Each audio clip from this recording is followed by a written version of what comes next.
Hey, just a quick note before we get started.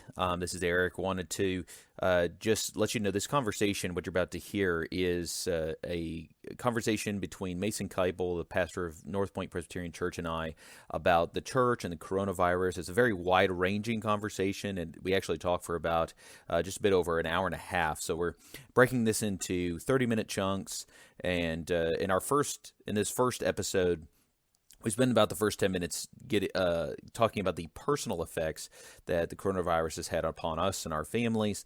And then the remainder of it is talking about just dealing with the coronavirus and church life and what that looks like for each of our churches. So I hope that you enjoy this, and thanks for listening.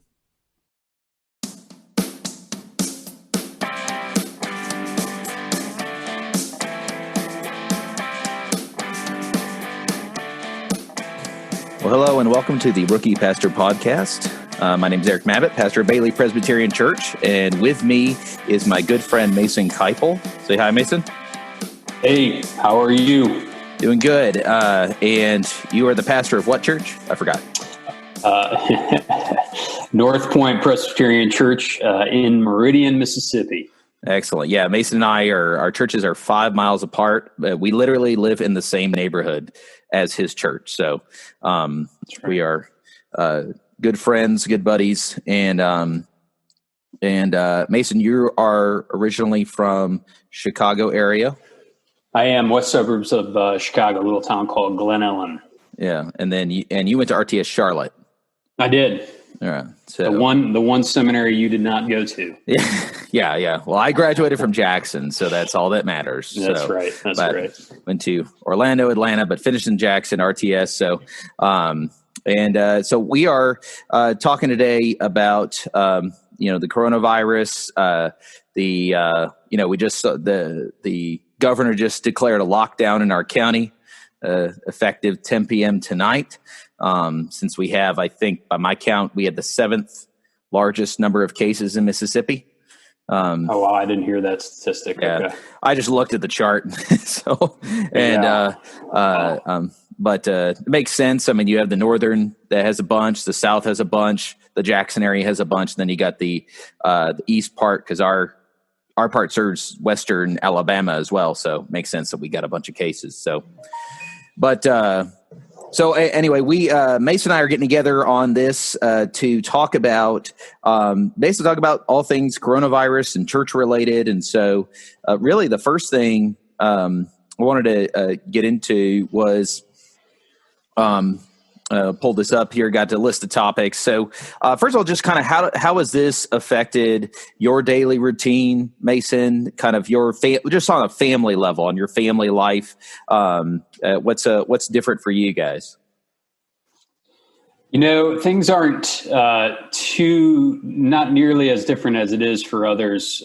For us, we've got little ones at home, so Leah has the kids at home all day, every day anyways. The big difference is not being able to go places, being able to go to the parks and things of that nature. We have real little ones, 4 years old, 2-year-old, and a 1-year-old. And, we've been sort of discussing what's going on with them. They've mentioned the virus over 100 times now. Yeah. We've tried to be honest with them, and as much as we can with that age group, try to convey sort of biblical principles with them on that.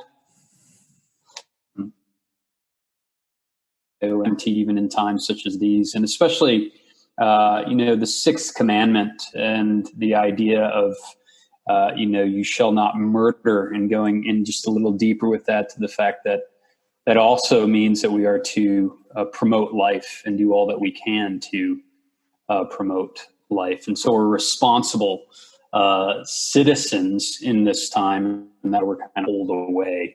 Yeah. But obviously we put those things as much in 4-year-old and 2-year-old categories as we can. But as far as daily activities and daily life, it's the difficulty is not being able to get out of the house too much. We got 6 kids, and so our 5-year-old, she was hospitalized a couple of years ago for breathing problems. Pretty sure she has asthma, but she's too young for them to diagnose it. So, and so we're concerned, what they say about just kind of breathing issues and stuff like that can make people more vulnerable, particularly for kids. And so we're just concerned about her and Leslie's parents. I mean, they're older, they have, and so we're concerned about their health and making sure that they don't get exposed. I know your parents live here. Yeah. So trying to, and your dad's going through cancer. Yeah. Cancer treatment. Chemo. Yeah. So it's like, he's immunosuppressed. So, yep. Oh yeah. Yeah. So it's serious business. And so I think for us, I mean, my in-laws are the only people we see. So our kids are staying inside. They're not playing outside. They're because we live in a cul-de-sac. So you have if our kids go outside and the other neighbors' kids go outside, there's 20 kids. So, we're like, you can go in the back, and they're like, that's not where we want to go. So like you were trying to walk it through, but my oldest just had a dream 2 nights ago that 4 of us got the coronavirus. So so he and I sat down, we were talking through kind of, trying to just help him emotionally process through kind of his thoughts on that and point him to the Lord. So, I think that, and also I know for us, I mean, for Leslie and I, she's been real sensitive about, so she's real more very health conscious, very clean conscious, more so than I am. But, just the other day, I mean, she had a little, kind of a little cry about, everything that was going on. And then it was like a day or two later that I did. So, it's just kind of, it hits you at different times. And sometimes it's the same information, cause it was really just the death toll just hit me. And it was just and there's the rational part of my brain that goes, oh, well, lots of people die every day of different things, but at the same time, I'm not always thinking about those things all the time, and it's not, and it's also not a direct threat or even an indirect threat to me or my family in that case, so it's they're abstract numbers and it's just more real. So, but like you, I mean, we have older kids, but we homeschool. So our life has not really changed all that much except for social interactions and, and missing church. So, well, I'd say one thing that has been good for us. We've had some neighbors. We have older, single widows actually in our neighborhood, 2 in particular. And it has really created an opportunity for us to reach out to them. And then a divorced man really by himself with his high school age son, and reaching out to him. And, we haven't had necessarily overtly spiritual conversations. I did actually give a Bible to one of the ladies, but it has kind of opened up opportunity, obviously with social distancing, being responsible and all of that, but to check on those who, especially if you have neighbors in your neighborhood who are vulnerable, checking up on them. And it has really been an opportunity for us to kind of, not that there's been any spiritual conversions, but sort of lay that groundwork where these people know that we're here and we're here for them, and then we're going to love them with the love of Christ. So that's been a cool thing to see and to kind of be a part of. Yeah, my wife Leslie, she's been in having good conversations with the other neighbors around us. All the wives have each other's phone numbers because they're usually talking to each other about can my kid come over there, or trying to get in touch with the people about that stuff. So they were texting a lot. So they've been texting a bit. Oh, good. And we've noticed that, kind of like you said in your cul-de-sac, obviously you don't want your kids running around with 20 other kids, but people are stepping outside more than they usually do because they're sick of being cooped up. And so it is that kind of opportunity that I think you might have mentioned in the conversation we had that something about, front porches. People used to be out on their front porches all the time. Yeah. Now everybody's sort of closed off in their homes now. But now what I've noticed is a lot of people are going outside because all they can do at this point is go outside here in this general community. Yeah. And so I think it is partly an opportunity for us to see them and discuss things with them, 6 feet apart or more, of course. Yeah. But, yeah. Well, let's move over to church life and talking about our churches. So, our churches have done events together. We like each other, which is great, and so our churches get along really well. But let's talk about the disappointment of not getting together as church. That was something that you brought up when we were talking earlier about topics and how God can use His time as a blessing in our lives. So, what were you thinking on that? Yeah, I think first the negatives and the positives of the blessing.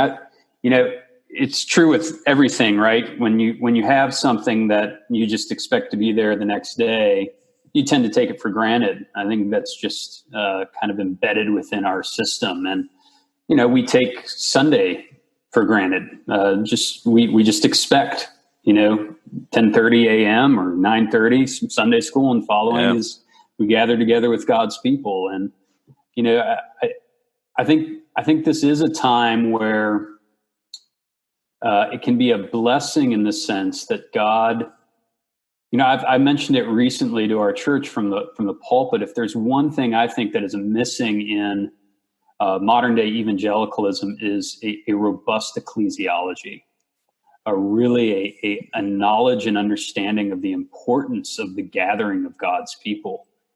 And for those who don't understand, what's ecclesiology? The doctrine of the church, basically just the doctrine of the church, essentially. Using those fancy words. Yeah. Sorry. You got Wikipedia. Everybody's on their computer, right? Anyway, so that's just right. Type it up on Google. So that's something that's very much missing, and I think this is a time where God can maybe take that away from us, so that we can sort of focus on the importance of that in a way that maybe we weren't doing before because it's not there.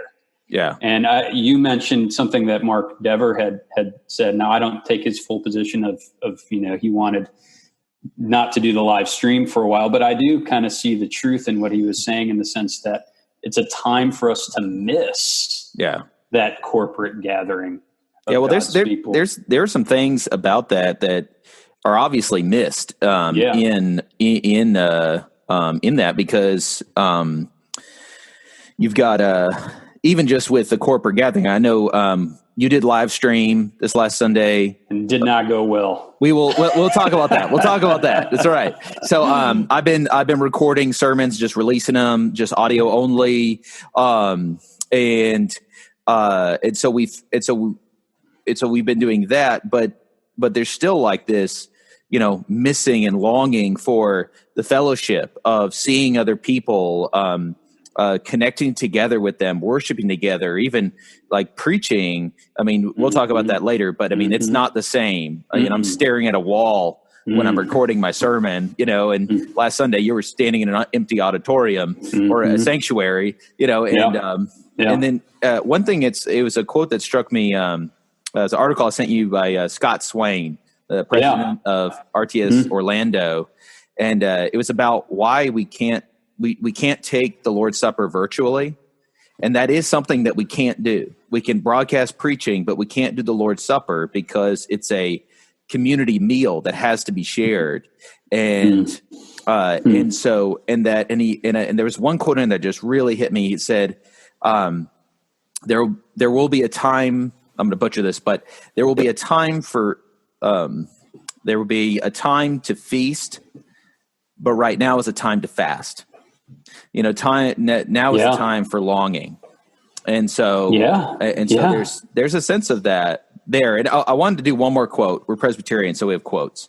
Yeah. So there was another quote that I want to pull up. I'm going to pull it up in just a second, but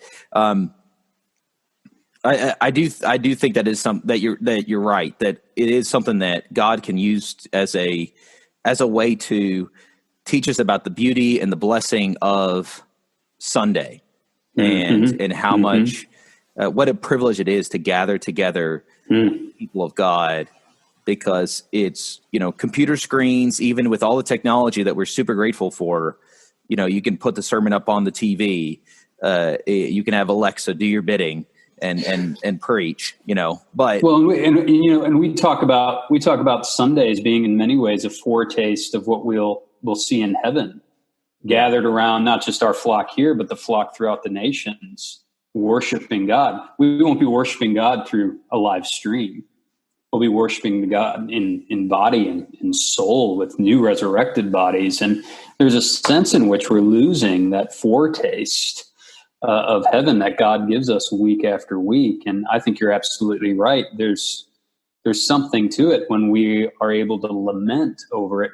And to that point that, I didn't read the quote, you actually told it to me from Dever, but that idea of allowing that loss to settle in for a while rather than moving right into a remedy right away because we have such technological advancements. Yeah. Allowing that loss for a while so we can contemplate it, pray over it, through it.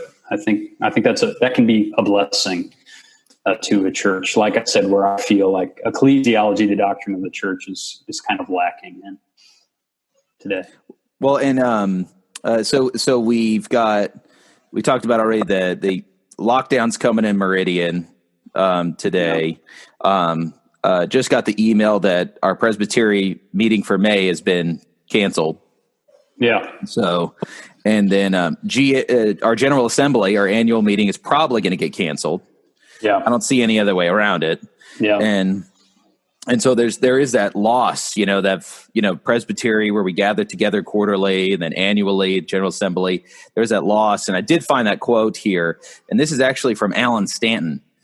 So Alan Stanton's a pastor of Pine Haven Presbyterian Church, and he put up a little article on the Gospel Reformation Network. And Alan's been, I know you know this, Alan's been diagnosed and been dealing with brain cancer. And so he's had to do surgery and radiation, and he's still got a long road to recovery. But he concludes this article about essentially about preaching and suffering, and he says, and in this the first part of the sentence really struck me. If I get another chance, talk about preaching. If I get another chance, I firmly resolve to preach in such a way as a dying man to dying men. You're not promised tomorrow either, so I believe it would be wise for you to make that resolution as well. Preach in such a way that if tomorrow you stand before the judgment seat of Christ, you could glory, that you might say, for me to live is Christ and to die is gain. If I am to live in the flesh, that means fruitful labor for me. Mm-hmm. And I just kind of hit me right between the eyes, because I mean, like you're saying, like if I get another chance to preach, man, it's just like we assume we get to go behind that pulpit. We assume we get to go visit that person. We assume we get to do all these things. And it's like, if I get to preach again with my people present, the people that God has given me a charge over, man, I want to preach. Yeah. And then even now, as I preach, I want to preach in that way. But to preach in the presence of actual physical people, again, is something that to lament the loss of right now and to long for. Yeah. Amen. Well, let's talk about what our churches are doing for worship. So you said you did live stream last Sunday, and you said it did not go well. What do you mean? I pulled it up. I mean, I looked at it for a few minutes. It didn't seem like it was bad. So was it just seriously, super awkward? You weren't buffering like crazy? Oh, sorry. The buffering, you weren't. It wasn't stalling on you? Oh, no, not. I didn't watch the live stream itself. Sorry, I went and watched the recording that you put up. Yeah. So. No, the live stream. My family couldn't get through it, okay. So it just kept pausing, and I know you went to pre-recording early. Maybe it was a prideful thing. I want to try and make it as much about the body gathered together at the same time as possible. Yeah. But then it adds this, interesting dilemma. I mean, this is just such unprecedented time for us as a church as to how to work through these things. That benefit is not there if it's buffering every 15 seconds, and it takes away, it's distracting, and we don't want those kind of distractions in worship. So, just all that to say, it didn't go that well. We don't really have the equipment as much to make sure it goes that smoothly. And I think it takes some pretty, I guess, because I even know, even in our call right now, there's just different times where sometimes we have some a little thing pops up, says your connection is unstable, and, right. Yeah. And it's and so if you get that, and that'll happen if I'm doing a Zoom conference call at church. So if we did live stream from our church, I think we would have some serious buffering issues as well. I honestly hadn't even thought about the bandwidth issues or even just the type of cable. I hadn't either. I have now. Yeah. Well, dude, man, you live and you learn. That's not pride, man. That's you want to bring as much of the worship experience to your people as you can, and to bring the to bring that sense of presence and preaching and that live service, even the sense of it. We're just doing the best we can. So So we're finally getting wise and going to do as Eric Mabbott does. What WWED, right? Yeah. We're going to pre-record. We're going to do a live service, but try and pre-record it. Now, that doesn't necessarily, we're out of the weeds. I guess you could still have buffering issues even if it's pre-recorded, but we're hoping that would maybe take away some of those problems from the live stream.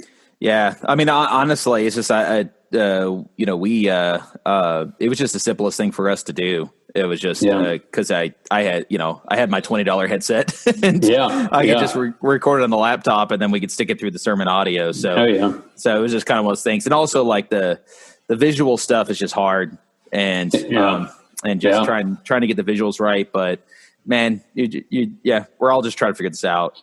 And now can I launch into a discussion off of that? Yeah, go for it. I just wrote an article on the Aquila report. The author's escaping me now. You wrote it a week or two ago when this first started, and he basically takes the position that I don't know if his reasoning has changed lately, but that we are called to gather together for worship, and we should gather together for worship. And I know there are still some that take that position, sort of this, we are to trust in the power of God and do as he has called us to do. What are your thoughts? I was wondering on that, sort of these two camps, being responsible citizens, subjecting ourselves to the governing authorities and their recommendations, versus God has called us to worship together and we are to trust that the Lord will sort of now protect his people. Was he saying, I could probably answer that generally, was that guy saying specifically we should not stop meeting, we should keep meeting? Yes. And even in the face of we're about to get shelter at home orders through the 14th. So now, like I said, this was on March 19th that he wrote the article. Okay. Yeah. But his reason, and I mean, it was a good article. It was a thought-provoking article. His reason, and he gets kind of technical. This is scientific inductive reasoning, which always is in the nature of probabilities, not certainties. And he gets into the untrustworthy nature of media. So it's interesting. It's thought-provoking in the sense of where he almost poses the question, who are we trusting in? Are we trusting in a flawed media, a flawed science? Are we trusting in the true God who calls and commands his people to gather together and worship him? And now he wasn't saying that if there was enough sufficient evidence to prove that gathering together in 10 or more or whatever would spread the virus, that we wouldn't heed that, that instruction. But he says, given kind of the haziness of both the medium that is bringing us the doomsday facts and sort of predictions, and kind of the inductive method of science being a flawed, albeit a good thing that we listen to, but being flawed nevertheless, versus God's word commanding us to get together and come into worship. And, it's kind of that, do I have enough faith question versus the responsibility of us as citizens within a community. And I think it's actually pertinent to a lot of what the reformers were dealing with in many ways. Is with like the Black Plague. Well, the Black Plague and that concept and that idea that, I guess the Black Plague, that quote from Luther, where Luther basically said, "I'm not going to go into people's homes. I'm going to be responsible if I practically and really actually can pass this on to someone else. I'm gonna respect that." Mm-hmm. And so I guess the question being, I guess in the way he poses it, of, are we bowing the knee to flawed medium, or do we bow the knee to God's word? And sort of that strict dichotomy between the two, if that makes sense. Yeah, and that's where I feel like it gets, and I can't speak to that specific article without going and reading it, but I've seen various iterations of that argument, and so I think it's a false choice, because it's not. I don't think it's simply one or the other, and I think that you were. There's scriptural considerations here. There's theological, there's historical, there's just like common sense stuff, that just all kinds of things that are kind of jumbling around in my brain as I'm trying to think through that. But so I guess in like no particular order, this is not in order of importance. But I want to, like you mentioned at the beginning, the sixth commandment and the fifth commandment, these, honor your parents, parents, grandparents, especially a lot of people's parents who are grandparents are very vulnerable to this. And so caring for your parents, caring for your family, there's a responsibility to that. That's one of the 10. So, and then one right after it is, not only murder, but promote and protect life. And so, we have a responsibility to do that. Combine that with also like just circumstantially, the governor, we don't live in a place where they're just like trying to find reasons to like get us to not meet, or we're just like willy nilly, it's not like we're going like, oh, well, this isn't like the annual arguments we have about the Super Bowl, canceling evening service for the Super Bowl, or, or whatever, when we cancel services, it's like, this is a public health crisis. People are dying. And I mean, these are extraordinary moments in time. Well, and I think you really got into kind of what I was trying to get into with this, was kind of more of a holistic nature, sort of the whole counsel of God. We tend to have this, I'm going to have faith in God that he's going to protect me when I put faith in God. But faith in God does not mean turning a blind eye to the realities around us and being irresponsible citizens. Faith does not produce recklessness. Right, exactly. Faith does not produce recklessness. And scripture. And so I guess the question that some have thought that this issue is posing is, are there unprecedented times that occur that allow us to stay very important things like gathering together, but out of responsibility towards things like the sixth commandment and fifth commandment, we need to choose to stay this biblical practice and command for the purpose of being godly and faithful to God. In a sense. Well, I think I read this somewhere, and I can't remember where it was, but it was really well put, and so I'm going to butcher it and make it less well put. But it basically was saying that, yes, the command to worship is there in Scripture, and to gather together regularly. It's there, and so under every normal circumstance, it is required and expected. But it is not always possible in every circumstance. Right. And so there are those extraordinary circumstances where we say, you know what, for a time, we're going to withhold this. But as soon as we can, it's not like churches are going to be like, you know what, we really like this online thing. Let's just stick with that.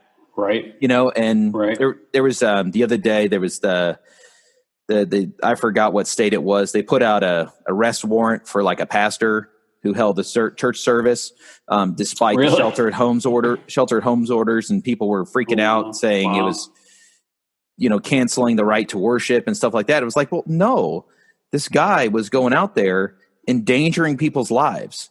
Now, if I'm play devil's advocate, and I agree with you, but Acts 5, right? Mm-hmm. We must obey God rather than men, and I think that's an argument. That people are saying here.